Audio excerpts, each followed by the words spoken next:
Are you anxious about anything? Do you worry? Maybe it almost goes without saying, like many of us do. St. Paul recognized this. The people of Corinth that he's speaking to in the second reading today are not much different from us. They, like us, get absorbed in the busyness, the cares of life. He describes that those that are married are anxious about things having to do with their marriage, about their family. Can we support ourselves? Can we send the kids to school? Is my job stable enough? Maybe I'm without work. Can I find work? Am I being a good husband, a good wife, a good parent?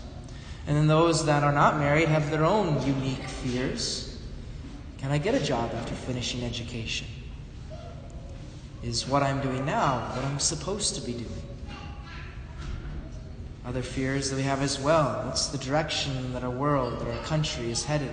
Who are the best people to guide it? And often we deal with the fears and questions on our own.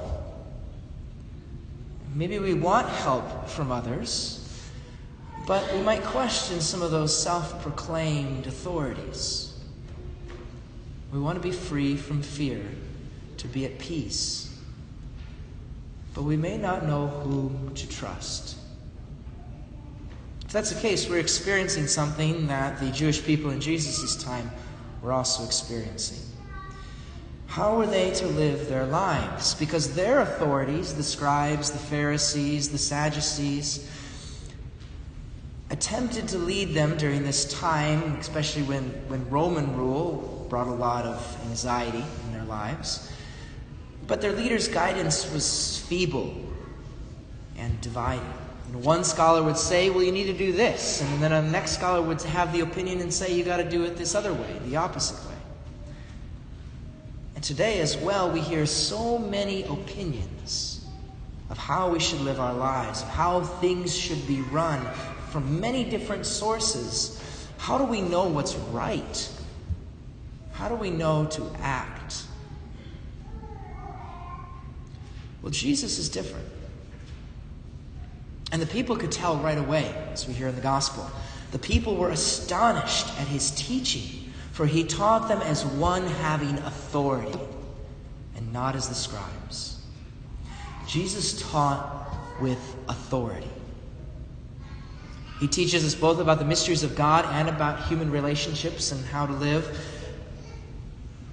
in a very simple but yet authoritative way, because he speaks what he knows.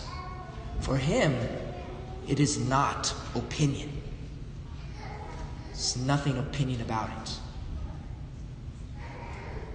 Jesus is the one that Moses prophesies about in the first reading, that a prophet like me God will raise up.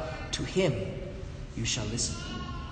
And God says of him that I will put my words into his mouth, and he shall tell them all I command him. See, Jesus' authority comes from God himself. He knows. He doesn't have opinions. And it's shown forth in his actions. For first, Jesus does. He acts, and then he calls us to follow. And so too, listening, hearing him, it's meant to free us from anxiety into doing, into living. And Jesus is still here with us in his authority, to guide us to what is true so that we can know what it is that we ought to do. He gives us authority to the church. His church belongs to him. And the encouragement that we hear from St. Paul today comes from him and his church even now, that I should like you to be free from anxieties. And so the church gives us guidance, teaches us Jesus' words so that we can sort through the mounds of opinions that are given to us, so we can grasp real truth. So when you hear Pope, bishops, priests preach the words of the teaching of Jesus, it is with the conviction, with the authority of Christ himself, that can be found nowhere else. And as we're starting Catholic Schools Week, it's really the only reason to have a Catholic school is because you want your children to know not opinions, but the truth that comes from God himself. And that's the same thing for us as the authority that we find through the church and priests. It's not because we're so smart. You don't need to hear my opinions. You don't need Father Vogel's opinions. You need to hear me speak the words of Jesus himself, that authority. And in fact, when we don't, if a leader of the church chooses to give his own opinions, the first reading is very condemning of that choice. What you need, what you deserve, is the saving word of Jesus through his church.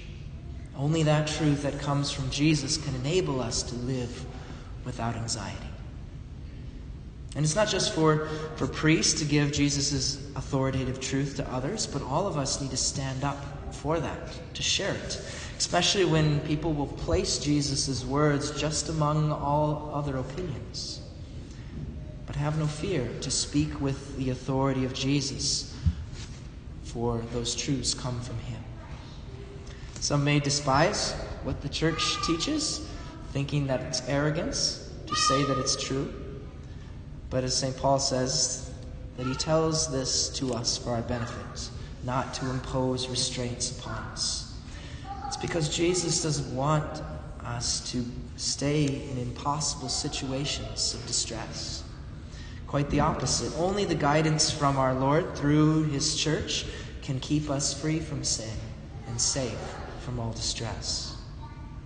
So look to those principles, the teachings, the guidance of Jesus that he gives to you through his church when you're making difficult decisions, when you're unsure about the course of action to follow. We don't need to rely on our own feeble understanding. We don't need to succumb to the anxiety that comes from having to determine everything for ourselves. But trust Jesus. Trust that he is the truth. He is our life. And that he would like us to be free of anxieties.